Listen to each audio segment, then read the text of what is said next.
بسم اللہ الرحمن الرحیم.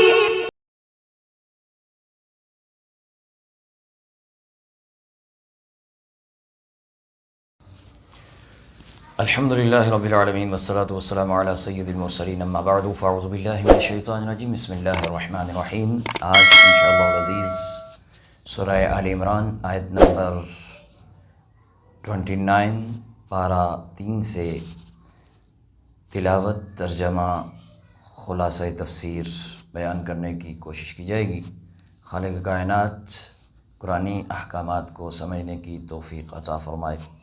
اللہ تبارک و تعالیٰ ارشاد فرماتا ہے قل ان تخفوا ما فی صدورکم او تبدوه یعلمہ اللہ ویعلم ما فی السماوات وما فی الارض واللہ علی کل شیء قدیر یوم تجد کل نفس ما عملت من خیر محضرا وما عملت من سوء تود لو ان بینها وبینہ امدا بعیدا ویحذرکم اللہ نفسہ واللہ رؤوف بالعباد. اس کا ترجمہ کچھ اس طرح ہے: تم فرما دو کہ تم اپنے دل کی بات چھپاؤ یا ظاہر کرو، اللہ کو سب معلوم ہے، اور وہ جانتا ہے جو کچھ آسمانوں میں ہے اور وہ جانتا ہے جو کچھ زمین میں ہے، اور وہ ہر شے پر قدرت رکھنے والا ہے. یاد کرو جس دن ہر شخص اپنے تمام اچھے اور برے اعمال اپنے سامنے موجود پائے گا تو تمنا کرے گا کہ کاش اس کے درمیان اور اس کے اعمال کے درمیان کوئی دور دراز کی مسافت حائل ہو جاتی. اور اللہ تمہیں اپنے عذاب سے ڈراتا ہے، اور اللہ بندوں پر بڑا مہربان ہے. سورہ آل عمران کی آیت نمبر 29 اور 30 ہر شخص کی اصلاح کے لیے کافی ہے. اس آیت پر جتنا زیادہ غور کریں گے اتنا ہی دل میں خوف خدا پیدا ہوگا، گناہوں سے نفرت پیدا ہوگی. چنانچہ فرمایا کہ تم فرماؤ کہ اگر تم اپنے دل کی باتیں چھپاؤ یا ظاہر کرو، اللہ کو سب معلوم ہے. تمہارے دلوں کا ایمان، نفاق، قلوب کی طہارت، قلوب کی خباثت، اچھے برے خیالات، نیک اور بد ارادے، صحیح اور فاسد منصوبے ساری دنیا سے چھپ سکتے ہیں، مگر اللہ عالم الغیب والشہادہ ہے. عالم الغیب والشہادہ ہے، اس کے حضور سب ظاہر ہے. وہ جو کچھ آسمانوں میں ہے، جو کچھ زمین میں ہے، سب وہ جانتا ہے. وہ تمہیں فرماتا ہے کہ تم اپنے دل کی بات چھپاؤ یا ظاہر کرو، اللہ کو سب معلوم ہے. اور اس دن کو یاد رکھو، بڑی اہم بات، اس دن کو یاد رکھو جس دن ہر شخص اپنے تمام اچھے اور برے اعمال اپنے سامنے موجود پائے گا. خلوتوں میں جو کیا وہ بھی پائے گا، جلوتوں میں جو کیا وہ بھی پائے گا. اعمال اس کے جتنے بھی تھے وہ پہاڑوں، سمندروں، غاروں، صحراؤں، جزیروں اور کائنات کے کسی بھی کونے میں کیے ہوئے ہوں گے. اعمال کا ایک ایک ذرہ آدمی کے سامنے موجود ہوگا. اس وقت برے اعمال والا تمنا کرے گا کہ کاش اس کے درمیان اور اس کے اعمال کے درمیان دور کی مسافت، دور دراز کی مسافت حائل ہو جاتی اور کسی طرح ان اعمال سے اسے چھٹکارا ہو جائے. مگر ایسا نہ ہوگا. آیت مبارکہ کے حوالے سے سلف الصالحین کی طرز عمل بڑی، یوں سمجھ لیں، زندگی کو چینج لانے کا، زندگی کو تبدیل کرنے کا ایک آئینہ ہے. حضرت توبہ بن سمع رضی اللہ تعالیٰ عنہ نے اپنے نفس کا محاسبہ کرتے ہوئے ایک دن حساب لگایا تو ان کی عمر 60 سال تھی. دنوں کا حساب کیا تو وہ 21,500 تھے. انہوں نے چیخ ماری اور فرمایا، ہائے افسوس، اگر میں نے روزانہ ایک گناہ کیا تو میں حقیقی بادشاہوں سے 2150 گناہوں کے ساتھ ملاقات کروں گا. حقیقی بادشاہ سے، یعنی رب کائنات سے 21,500 گناہ کے ساتھ ملاقات کروں گا، اور جب روزانہ ہزار گناہ ہوں گے تو کیا صورتحال ہوگی۔ یہ سوچ کر آپ غش کھا کر گر پڑے۔ آپ رحمۃ اللہ علیہ کی اسی وقت روح قفس انصری سے پرواز کر گئی۔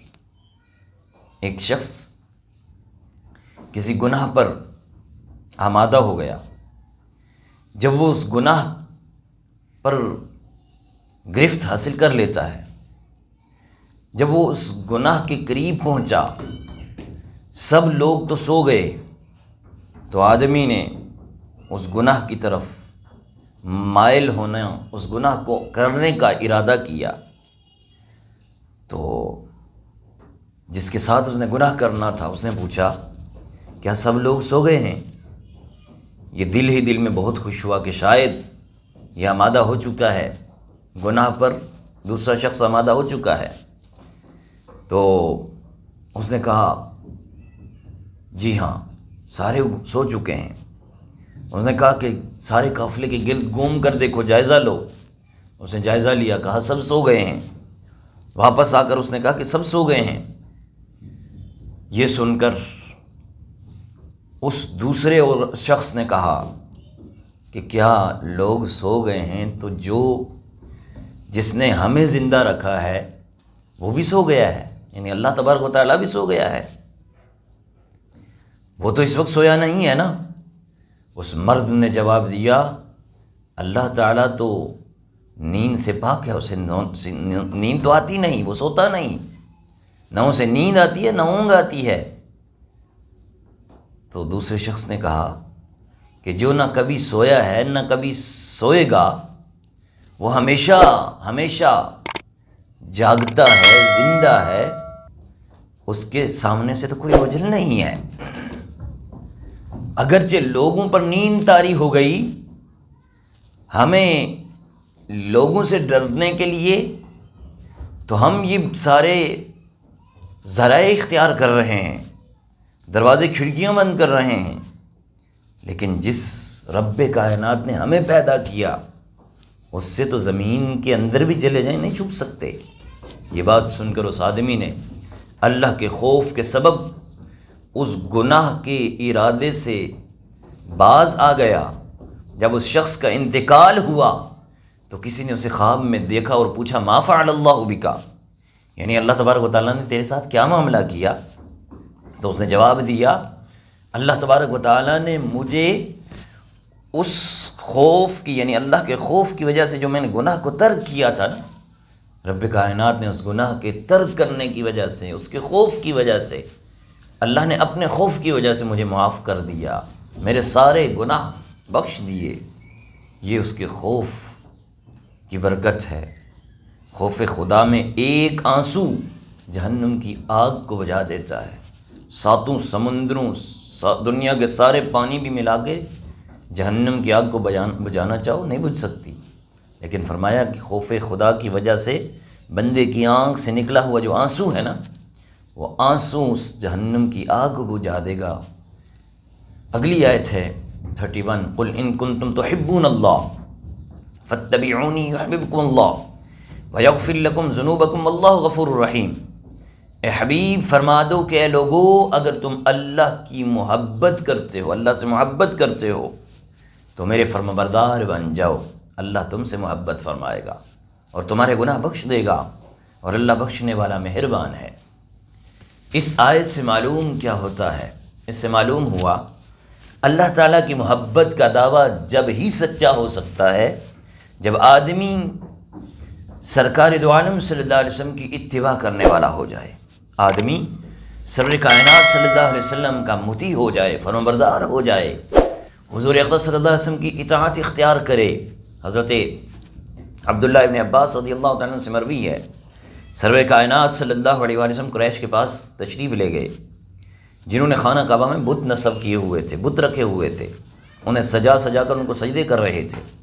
تاجدار رسالت صلی اللہ علیہ وسلم نے فرمایا کہ اے گروہ قریش، خدا کی قسم تم اپنے آباء و اجداد یعنی حضرت ابراہیم اور حضرت اسماعیل علیہ السلام کے دین سے ہٹ گئے ہو، تم پھرے ہوئے ہو۔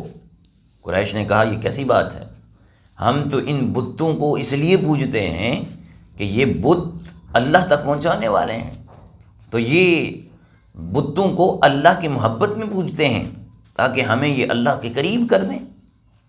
جب انہوں نے یہ بات کہی تو اس وقت یہ آیت مقدسہ نازل ہوئی اور بتایا گیا کہ محبت الہی کا دعویٰ صرف اور صرف سرور کائنات صلی اللہ علیہ وسلم کی اتباع اور فرمانبرداری میں ہے، اس کے بغیر ساری محبتیں قابل قبول نہیں ہیں۔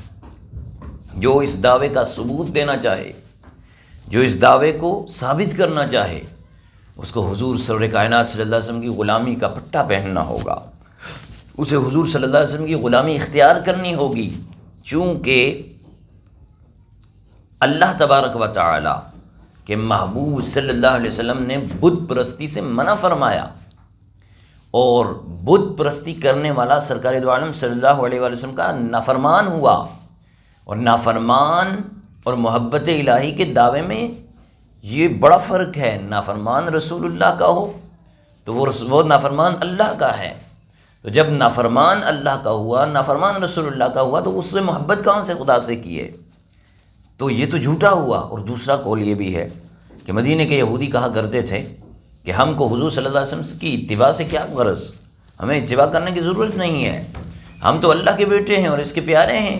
تبھی یہ آیت مقدسہ نازل ہوئی۔ مفتی احمد یار خان نعیمی رحمۃ اللہ علیہ فرماتے ہیں یہی قول ہے، قوی ہے، کیونکہ سورہ آل عمران مدنی ہے، تو یہ مدینے کے جو یہودیوں کا طرز عمل تھا، ان کے طرز عمل پر یہ آیت مقدسہ نازل ہوئی کہ جس وقت تک میرے محبوب کے فرما بردار نہیں ہو جاؤ گے، اتباع نہیں کرو گے، اس وقت تک تمہاری یہ محبت جھوٹی ہے۔ اس آیت سے معلوم ہوا کہ ہر شخص حضور صلی اللہ علیہ وسلم کی اتباع اور پیروی اس پر ضروری ہے اور لازمی ہے۔ لیکن ایک اور مقام پر اللہ تبارک و تعالیٰ قرآن کریم فرقان حمید کی سورہ اعراف آیت نمبر 157 میں ارشاد فرماتا ہے قُلْ يَا أَيُّهَا النَّاسُ إِنِّي رَسُولُ اللَّهِ إِلَيْكُمْ جَمِيعًا الَّذِي لَهُ مُلْكُ السَّمَاوَاتِ وَالْأَرْضِ لَا إِلَهَ إِلَّا هُوَ يُحْيِي وَيُمِيتُ فآمنوا باللہ ورسولہ النبی الأمی الذی یؤمن باللہ وکلماتہ واتبعوہ لعلکم تہتدون۔ فرمایا کہ تم فرماؤ اے لوگو، میں تم سب کی طرف اللہ کا رسول ہوں جس کے لیے آسمانوں اور زمینوں کی بادشاہت ہے، اس کے سوا کوئی معبود نہیں، وہی زندہ کرتا ہے، وہی مارتا ہے، تو ایمان لاؤ اللہ اور اس کے رسول پر جو نبی ہیں، کسی سے پڑے ہوئے نہیں ہیں، اللہ اور اس کے تمام باتوں پر ایمان لاتے ہیں، اور ان کی غلامی کرو تاکہ تم ہدایت پالو۔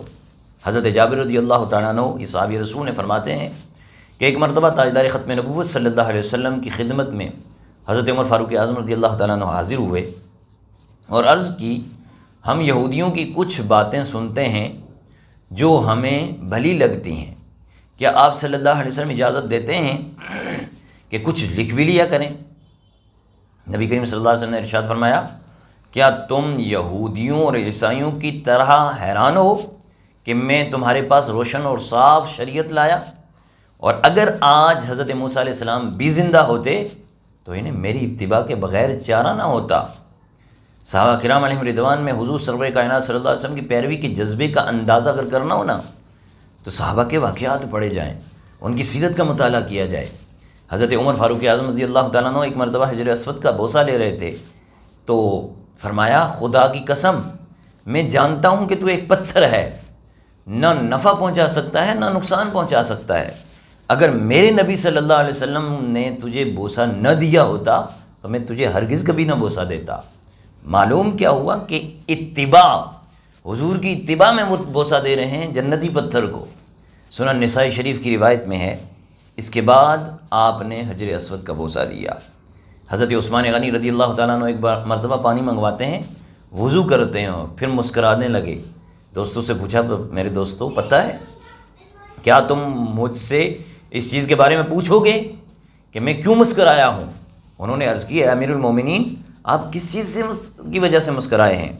آپ رضی اللہ تعالیٰ نے فرمایا کہ ایک بار سرور کائنات صلی اللہ علیہ وسلم نے اسی جگہ کے قریب ہی وضو فرمایا تھا اور فراغت کے بعد یعنی وضو مکمل کرنے کے بعد اسی طرح مسکرائے تھے۔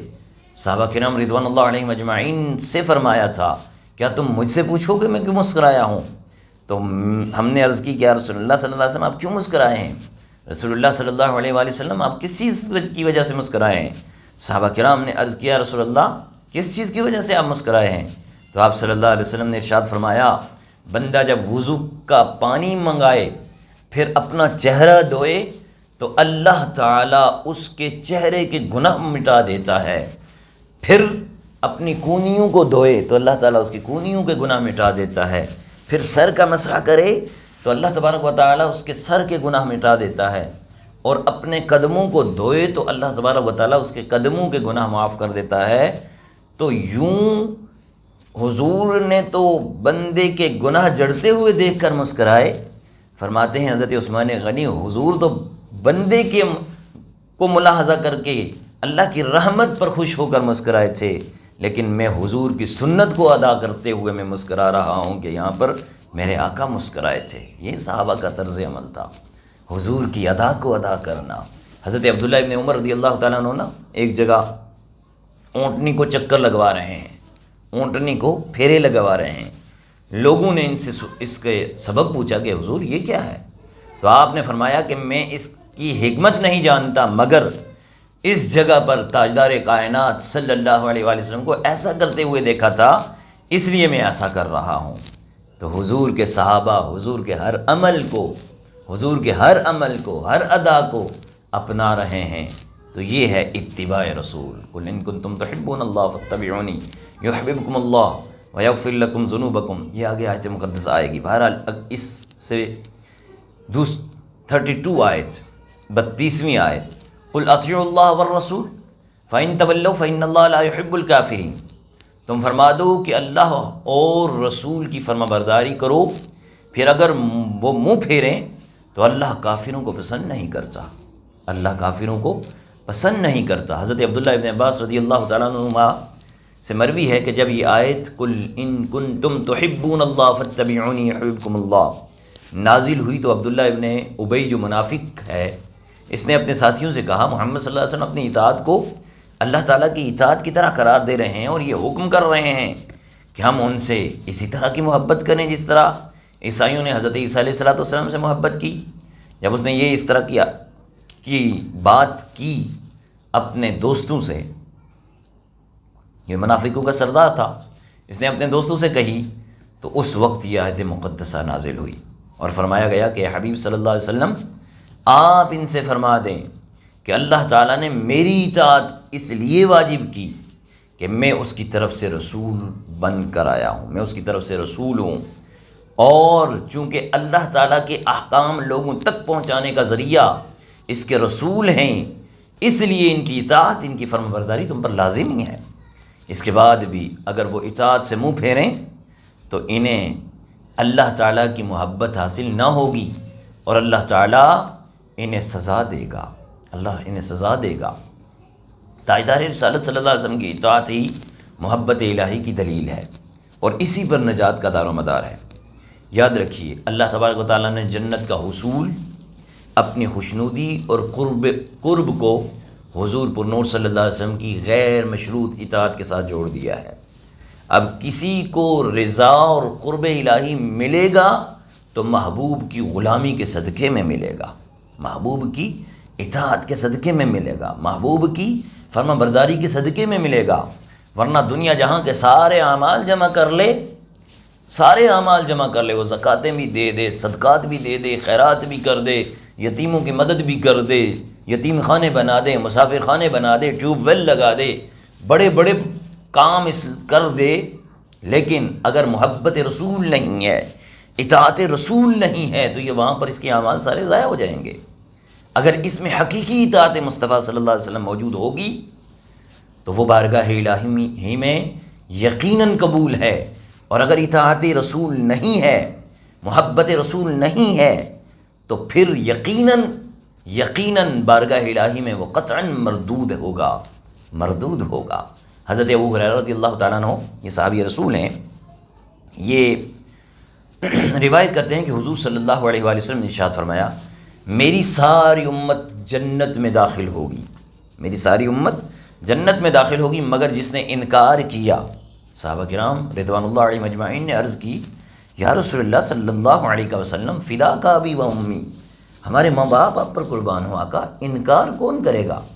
ارشاد فرمایا جس نے میری اطاعت کی وہ جنت میں داخل ہوگا، اور جس نے میری نافرمانی کی تو وہ انکار کرنے والا ہوگا، اور انکار کرنے والا جہنم میں جائے گا، وہ جنت میں نہیں جائے گا۔ حضرت ابو موسیٰ اشعری رضی اللہ تعالیٰ عنہ یہ بھی روایت کرتے ہیں، نبی کریم صلی اللہ علیہ وسلم نے ارشاد فرمایا بے شک میری مثال اور اس کی جس کے ساتھ مجھے مبعوث فرمایا گیا ہے اس شخص جیسی ہے جس نے اپنی قوم کے پاس آ کر کہا اے قوم، میں نے اپنی آنکھوں سے ایک فوج دیکھی ہے، میں تمہیں واضح طور پر اس سے ڈرانے والا ہوں، لہٰذا اپنے آپ کو بچا لو۔ چنانچہ اس کی قوم کے ایک گروہ نے اس کی بات مانی، راتوں رات وہاں سے نکل کر پناہ گاہ میں جا چھپے اور ہلاکت سے بچ گئے۔ اللہ اللہ اللہ اللہ اللہ اللہ